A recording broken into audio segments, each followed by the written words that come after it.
Creating global data standards. Well, joining us to speak about that today, David Thomas, Director of Global Capacity Training at Ford Motor Company. David, welcome. Thank you. David, I wish if you could tell us a little bit about your organization there at Ford. Talk about its supply chain goals and objectives. Walk us through that. What would you say? Well, my group is Global Capacity Planning. Our role is to work with cross-functional groups around the world and in different parts of the overall global organization to organize and manage all our manufacturing planning and supply base planning of supply to support the build of vehicles that customers want. Well, let's talk about the challenges, though, that the automotive industry faces, not just Ford, but of course anybody in the industry or competitors. The challenges that you are facing in order to meet what it is that the customers want. Well, it's interesting. When you look at customers around the world, they exhibit many of the same buying characteristics.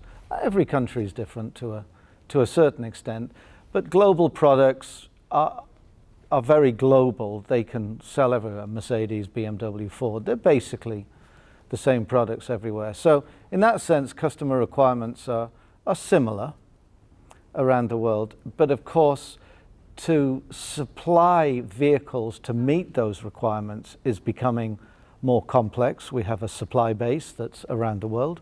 We have factories around the world. They build different vehicles in different quantities. And the skill is getting, as they say, the right product at the right time to the right place at the right price. And supply chain increasingly is playing a key role in that as companies become more global and as their products get sold around the world. Getting those products to the customers is, in many cases, a key competitive differentiator. It occurs to me that you would probably subscribe to the view that customer centricity is absolutely important. Is that true? Tell us your view. Well, you want to build what customers want. Obviously, you sell more, and that's revenue.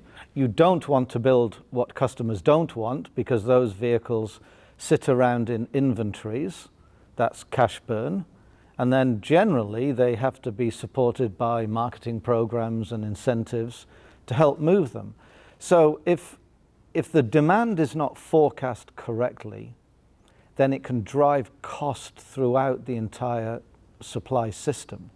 Now, my role, along with my colleagues, is to help make certain that we have the most efficient supply chain and the lowest possible inventories to enable us to sell the maximum possible number of units. So it's minimizing holding costs and maximizing revenue. That, again, is becoming more and more critical as a competitive differentiator because it's so expensive to have vehicles sitting in inventories, whether they're in factories or at dealers or at ports or anywhere in the supply chain, because that's dead money. It's not making money, it's costing money, and we have to eliminate as much of that as possible. Certainly expensive for Toyota and all the cars that it had at the port of Tianjin when that terrible explosion took place there. What happens when you tear down the functional barriers and then connect data processes and people? Do we get that optimized supply chain that you're talking about? Well, in many ways, I think that's the critical enabler. I mean, every manufacturer in the automotive industry has a supply chain management system. They all manage their supply chains. The question is, what tools do you have at your disposal to help you manage that supply chain as accurately and as leanly as you possibly can? Now, in my organization, we have been building tools to help us consolidate data about company performance from all over the company across functions so that we can analyze and use that data to help us plan more efficiently. So my organization kind of sits in the middle between the demand side of the company and the supply side. So we have marketing, sales, and PD on the demand side. We design the products, marketing, sales, sell them. And on the supply side, we have manufacturing, obviously, we build them. We have MP&L, handle logistics.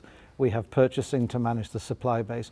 And my group sits right in the middle of all those functions. I'm technically part of the company's manufacturing organization, but I spend more time talking with functions outside of manufacturing because, like pieces in a jigsaw, if they don't fit together properly, you don't see the right picture. It's as simple as that.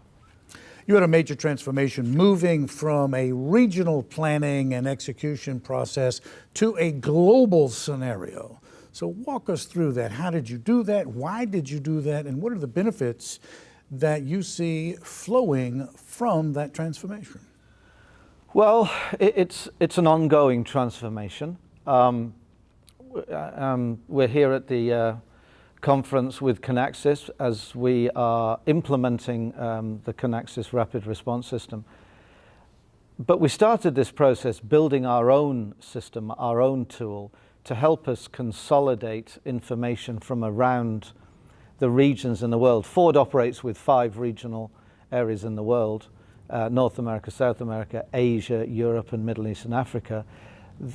The information in those systems, Ford has been around for over 100 years.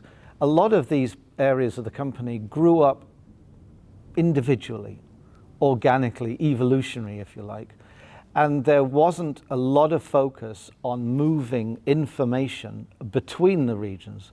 They had different products, they had different teams, they had different organizations. There wasn't that need.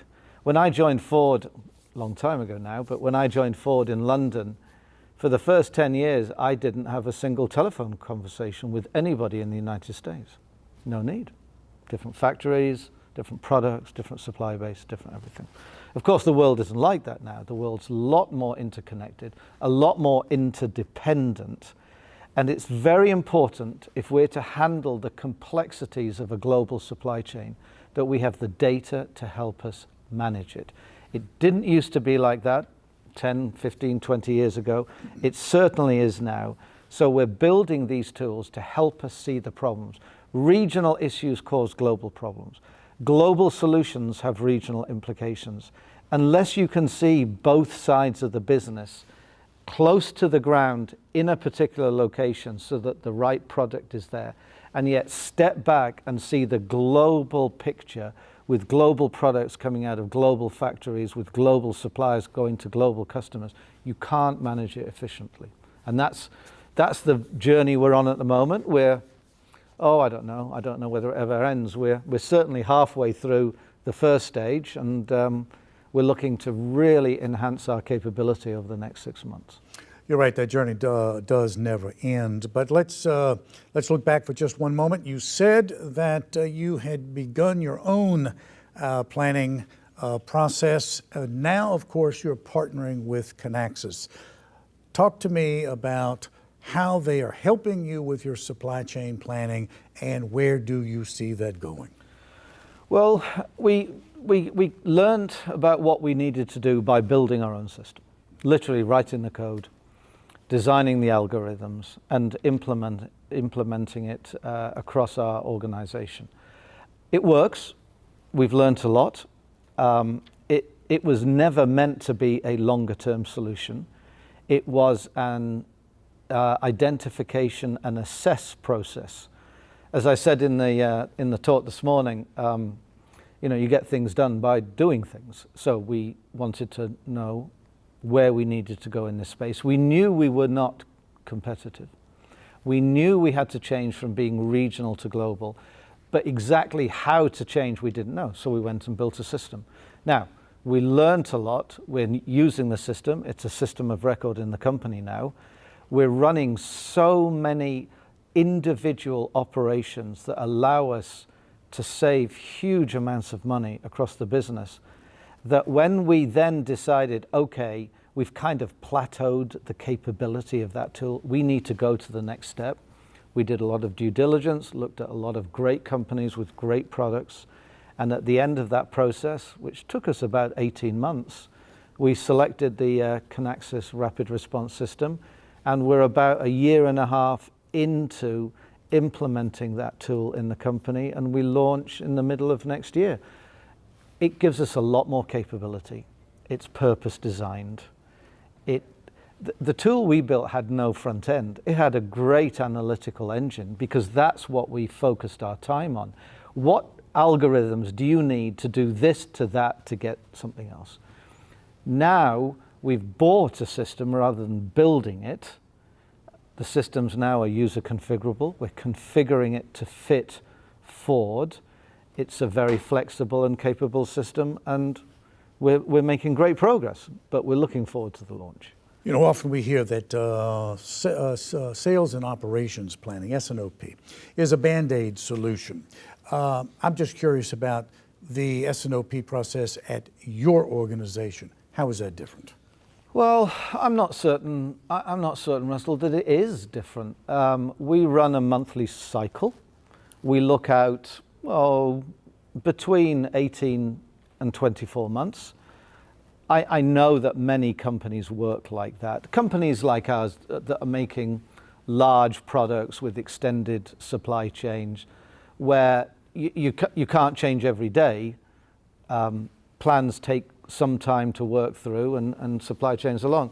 So we work on a monthly cycle. We look at about 24 months. We have, again, the demand side of the organization, the supply side, working together to respond to changes in global business trends, individual regional business trends, and of course, individual model line trends. At the moment in the US, SUVs and trucks are king.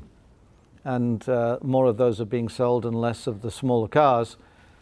So supply chain has to react to that, and we need that 12, 18, 24-month window to manage our production schedules.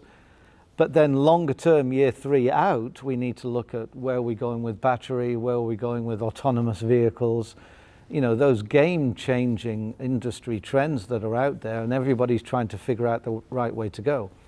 So we had a tool that enabled us to look at year 3 onwards. That's what we built our homegrown system, if you like, to do. It worked very well, gave us a lot of savings and efficiency opportunities. On the basis of that, we were funded to go and then put the sales and operations plan into the system. I regard it as the beating heart of a company. It drives everything. It drives the plants, it drives the dealers, it drives the supply base, it drives the logistics operations. The SNOP is the beating heart. Unless you get the SNOP right, longer term is always in question.